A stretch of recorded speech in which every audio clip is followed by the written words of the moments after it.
Can one product make a huge dent in a state's GDP? Well, in the case of Kerala, the fact that the Indian government reduced duty on gold from 15% to 6% has really sunk Kerala's finances. We're going to take a quick look at this, a small slide deck to understand what is happening, why it is happening, and a small request to all of you to like this video. Here we go. I like the treatment here. It's very relaxing and being with the nature. The most powerful facet that I've experienced here is the power of human touch.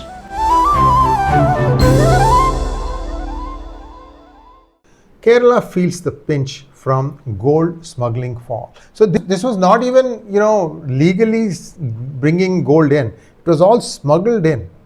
There are 4 international airports in Kerala, and on top of that, you have 2 adjacent ports, one in Mangaluru, which is very close to the border on the Karnataka Kerala side, and the other one in Coimbatore, which is also not very far from the Kerala border, near 𝗟𝗏𝗏. So all these places, it is believed that gold smuggling used to be rampant, and then what happened was that once this thing came down, a lot of things came crashing down to the earth. But there is also a small story behind all this. On November 8th, 2016, India demonetized its 500 and 1000 rupee notes. The reason given was one thing. The real reason was the fact that there was extensive counterfeiting and the banks were not able to catch the counterfeit currencies. That was the main reason. So that's why my book, Who Painted My Money White, came in 2019 and 2020. Of course, COVID came right after that. So this book never saw the dizzying heights I was expecting it to see. Be that as it may. Let's move on. Now, what has happened is after that, so in 2016, demonetization happened. People were trying to bring in fake currency and buy up the real estate and other things in India. One community, all that stuff. Then what happened is this community has then switched to gold smuggling. By that time, the Indian government had introduced the 2000 rupee note. And if you know this or not, I have said this thing in some of my hangouts in the past, that 2000 rupee note is what people who are giving gold ingots to jewelers were preferring. They would always insist that they want 2000 rupee notes for the gold that they were giving. No questions asked about the source of the gold. They would just give you an ingot. You can verify the purity and then you paid for it in 2000 rupee notes. Well, on May 20th, 2023, the 2000 rupee notes were withdrawn. The community should have realized that the death knell is not very far away for gold smuggling. Yet it persisted. But what really got their goose was the reduction of duty from 15% to 6% in the 2024 budget that was introduced by Nirmala Sitharaman, and that really brought these things crashing down. There's another interesting story that we are going to share about how the first family of Kerala, that is Pinarayi Vijayan, has been caught with hand in the cookie jar. I'm going to come to that in just a moment. Now, how did this smuggling community, not realize that India was going to be alert to this? After all, I have been making a lot of podcasts. I mean, you know what? If you're really observing closely, you would have noticed post the 2016 demonetization, there was a bit of a tiff allegedly between Jaitley and Modi, that Jaitley was not kept in the loop of demonetization. Many of his employees in the finance department were actually involved in this, and he got a little bit of miffed on that. So the Indian government had deputed S. Gurumurthy to go into different channels to explain the demonetization, and in one interview he let it slip that 2000 rupee note was a temporary measure. That should have got people's attention. But anyway, these are all things that you don't, unless you're looking for it, you don't pick up on those things. So let's fast forward. So after this 2024 rule change to bring down the duty, smuggling has taken a huge hit. But it did not just affect the gold smuggling alone. A lot of other sectors have gotten affected, which means that the ill-gotten gains from gold smuggling was being used for other purposes. And which are the purposes? I'm going to tell you that in just 1 minute. So what happened was that the bringing it down to 5% formalized gold trade and reduced illicit inflows, but it has, of course, disrupted the economy of Kerala. What is the impact on Kerala? The duty cut exacerbated Kerala's economic slowdown in 2024-25, with GSDP at 6.19%, the lowest in South India, down from 6.73% in 2023-24.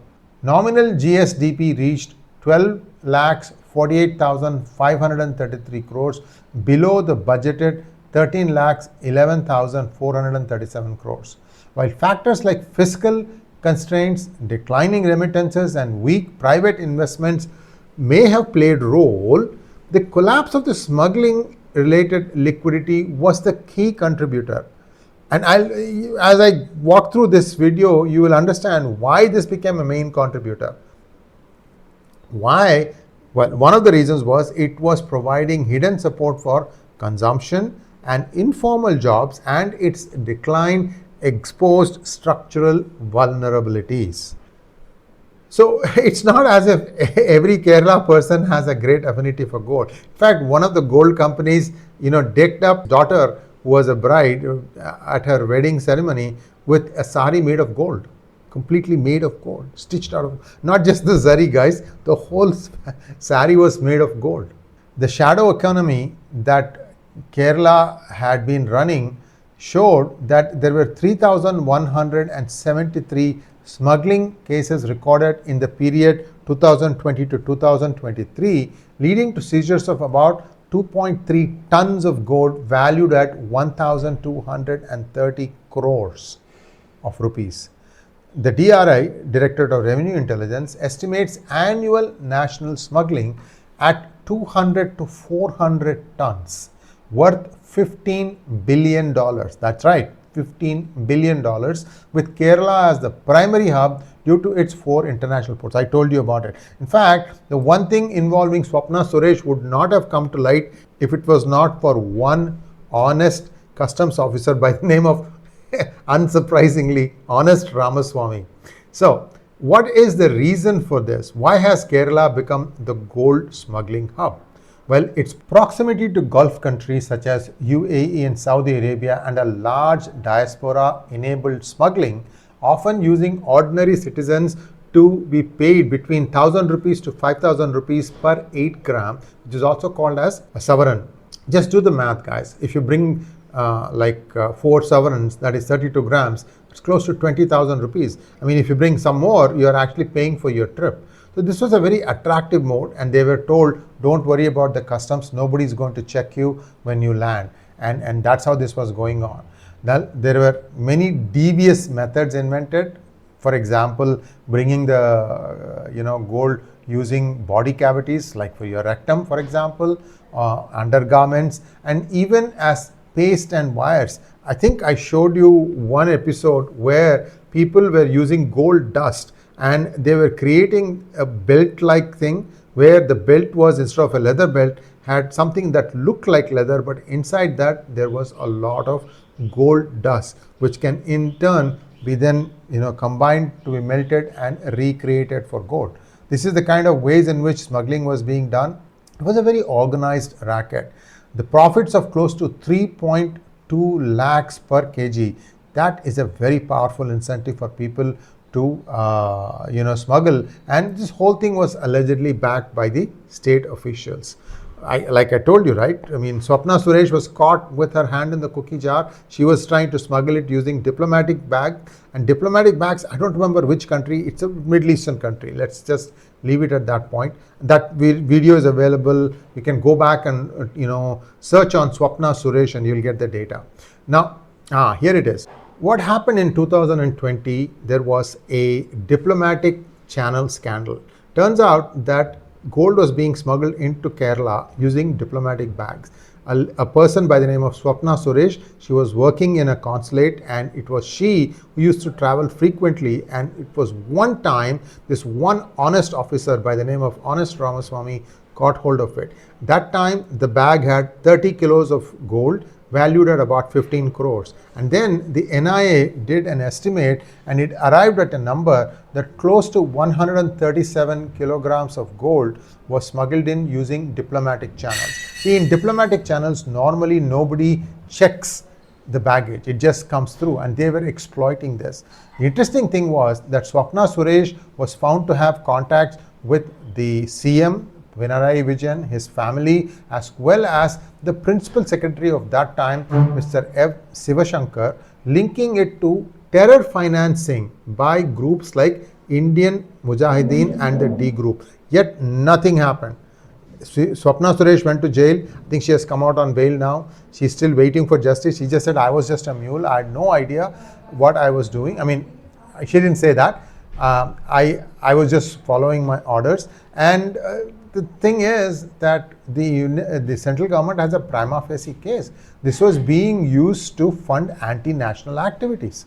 I mean, some of you still are in denial that love jihad is not happening. Come on now, wake up. Smell the coffee, smell the tea, smell the kashayam. I don't know, whatever it is that you drink in the morning, smell it strong. So the problem is, this had a very well identified network. In fact, I am told that people knew which was the smuggling gang that was bringing in gold, and there used to be another gang to waylay them, to rob them of their smuggled gold and then take it away. So there used to be these fights also on the highway. The only one big national highway that goes the length of Kerala. So all I can tell you is that this was a fledgling enterprise, and by just doing one step, reducing the duty from 15% to 6%, much of this has been contained. Now we're going to take a look at what effect it had on Kerala's economy. Now, the thing was, many unlisted jewelry brands were using shadowy investors to launder money. And in fact, SEBI said there were close to 4,000 undisclosed vendors, and they were violating SEBI. So where did all the ill-gotten money from smuggling of gold go? Well, it went into retail, it went into real estate, it went into hawala networks, and it also went into anti-national activities. I have told you how many times, I don't know, I've lost count, that Kerala is the hub of Muslim extremism. This is where they hatch all their plot. This is where they train their cadre. This is where they do the love jihad. Some of the women are then shipped off as sex slaves all the way up to ISIS, Kerala story. You know all that stuff. So this was a fledgling, thriving business, in fact. And everybody was, of course, involved in it. It transcended all the communities that live in Kerala. At the same time, one community always had the maximum amount of gain from it. Households with Gulf connections facilitated smuggling, making full crackdowns challenging. Kerala police has reported close to 337 hawala cases over 5 years, confiscating close to 123 crores. In hawala case, it's difficult for you to prove this, right? Hawala case, what happens is money arrives at your door because you did something for somebody in some other country. So how will you connect that with gold smuggling? That's the problem. Anyway, the duty cut has really come as a blow to smugglers, and now what happens is the earnings from smuggling has come down from 9 lakhs to a mere 3 lakhs. Carrier payments fell down from 5,000 to 1,000. That means even now the smuggling is on. There is one gentleman by the name of S. Abdul Nasser of the All Kerala Gold and Silver Merchants Association. He has noted that there is a decline in Gulf gold trading post-duty cut. There is not just this. There are some flights that have been cancelled, and I'm going to come to that in just a moment. The CBIC chairman, 𝗟𝗏𝗏 𝗟𝗏𝗏, confirmed a significant reduction in gold smuggling since July 2024, when the rate was cut. Not only that, look at the number of seizures. The national seizures have dropped from the high of 4,869.6 kilos in 23-24, and this includes a 13-19 kilogram seizure by the DRI. Up to 25% of India's gold imports were previously illicit per DRI report. I think that's not correct. I think it was more than that. Coimbatore has a lot of money, and that means there are a lot of jewelry shops. You look at the main thoroughfares of Coimbatore, full of new, glitzy, shiny stores, all with like 𝗤𝗓𝗡𝗥𝗏, 𝗤𝗓𝗡𝗥𝗏, Malabar, this thing, Muthoot, all these things, Kerala sounding names. And I'm not saying all of them are selling gold jewelry from smuggled gold. No, I'm not saying that. I'm just saying that these things have risen like nobody's business. And much of it is because of, it is believed, the money that came from illicit gold smuggling. My guess is it was more than 25%. I would say 35 to 40%. Passenger traffic to Gulf destinations from Kerala's airport has declined 12% in 2024 versus 23-22, which means now it is on a steep decline. Not only that, Gulf Air has ceased flights to Kozhikode Airport by March 28, 2025 and reduced to Kochi flights to 3 times a week. And this is from April 6, 2025 onwards. So this is hurting a lot of industry and lot of business. And the duty cut has boosted the legal gold trade, with Q3 2024 imports up 18%. Because if you're not getting gold from smugglers, you're going to get the same gold by legally importing it. Of course, that 5% gets charged to you. In fact, if you buy a jewelry, that will be a further 3%. Cost of gold plus 5% for import tax plus 3% is what, plus of course the making charges and all that stuff. That's what is the money you pay. In fact, you can do this math yourself, and you might be able to figure out how much the person who's selling you is padding. So you can, this can come as a good bargaining tactic, right? So legal gold trade has been boosted. It has gone up 18% to 248.3 tons per World Gold Council. Kerala's jewelry market revived, but informal sectors faced liquidity shortages. What it means is that the collections, for example, GDSP has been at 6.19% for Kerala, comfortably less than Tamil Nadu at 11%, Andhra at 8%. I'm cutting off the fractions. Telangana at 8% and Karnataka at 7%. Sectors like agriculture, 3.8% growth, and construction, 4.2%, underperform national averages, which is like, for example, for construction, it is 7.1%. Not only that, the real estate market has taken a huge beating. The Kerala RERA, R-E-R-A, has reported a 22% drop in residential completions, 1,200 in 23-24 versus 1,540 in the previous year. And now it's probably going even lesser. Unsold inventory in Kochi and Thiruvananthapuram rose 15% to 28,000 units by June 2024 per Anarock research. Property transactions fell 18% in major cities, with Kochi's luxury segment seeing a 25% correction per Knight Frank India. Gulati Institute estimated 30 to 40% of property deals involved unaccounted smuggling and hawala funds. Now, there are broader factors too. Remittances from the Gulf declined 10% in 2024 per the Kerala Migration Survey, reducing smuggling facilitation. Hawala networks weakened with 337 cases and 123 crores confiscated over 5 years. Fiscal constraints limited capital expenditure per KJ Joseph of Gulati Institute. Overall, the duty cut exposed reliance on illicit trade, disrupting cash flows in retail, construction, and informal sectors. What are the takeaways from this? The 2020 scandal highlighted state complicity, with NIL linking smuggling to terror financing and high-level involvement. I mean, if I had my way, I would have dismissed this government at that point itself. And for some reason, because I think this 𝗏𝗧𝗏 judgment, clouds the judgment, muddies the waters, and Supreme Court often, restores a dismissed government. I think that's why the Modi government is not taking that step. Swapna Suresh's revelation implicated the Left Democratic Front government in overlooking crimes for political gain. The duty cut effectively dismantled a criminal ecosystem funding gangsters and terror groups, but left Kerala facing economic fragility built on black money. While necessary for national security, it underscores the need for structural reforms to replace illicit dependencies with sustainable growth. So, this is the takeaway here, that you cannot run your state economy on gold smuggling, illicit profits, which in turn is flowed in parallel. That's the takeaway here. I can talk a lot more things, and Kerala has a lot of other problems also. For example, they were one of the first ones to float these masala bonds. I've already poked fun at them for doing that a few years ago. But what happened was the amount was 2,150 crores. I think it was 2018 or 2019. I don't remember the year exactly. London Stock Exchange, he goes and rings the gong there. And it was guaranteeing, these masala bonds were guaranteeing 9.723% return on interest.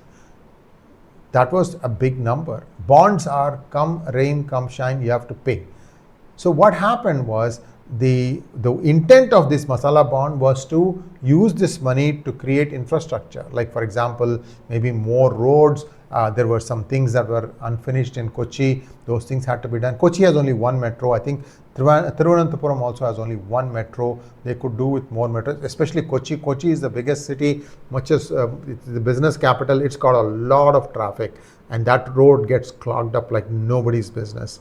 Anyway, so what has happened is these masala bonds, the government is finding it difficult to make the payment because the investments that they made looks like either they just fizzled away or they were into bad investment. So there was no return on investment. So what they quietly did was they added this into the state budget as one of the expense items. That's very, very unfortunate. You should not do that.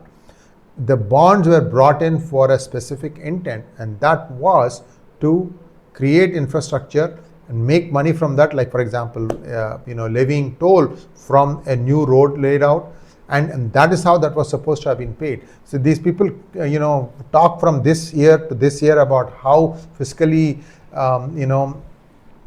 good they are, and they have all these. Geeta Gopinath was their chief economic advisor for some years.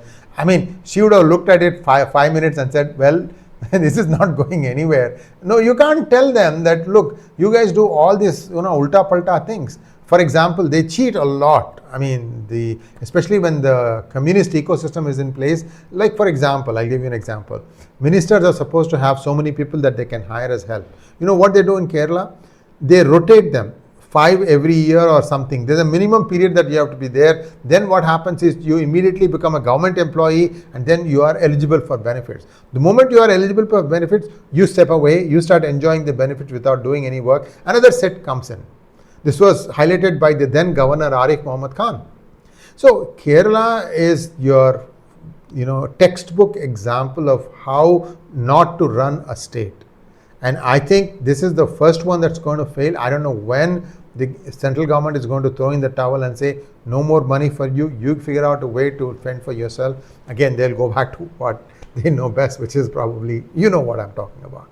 So, a lot of problems coming down the pipeline for Kerala. I'm going to be watching with great interest what happens in 2026. Will the BJP be able to spring a surprise and come to power? If so, how will they tackle this? That would be a very good question to ask of the incoming CM. Thanks for watching. Please like, share and subscribe to our channel. Don't forget to click on the bell button for notifications. Namaskar.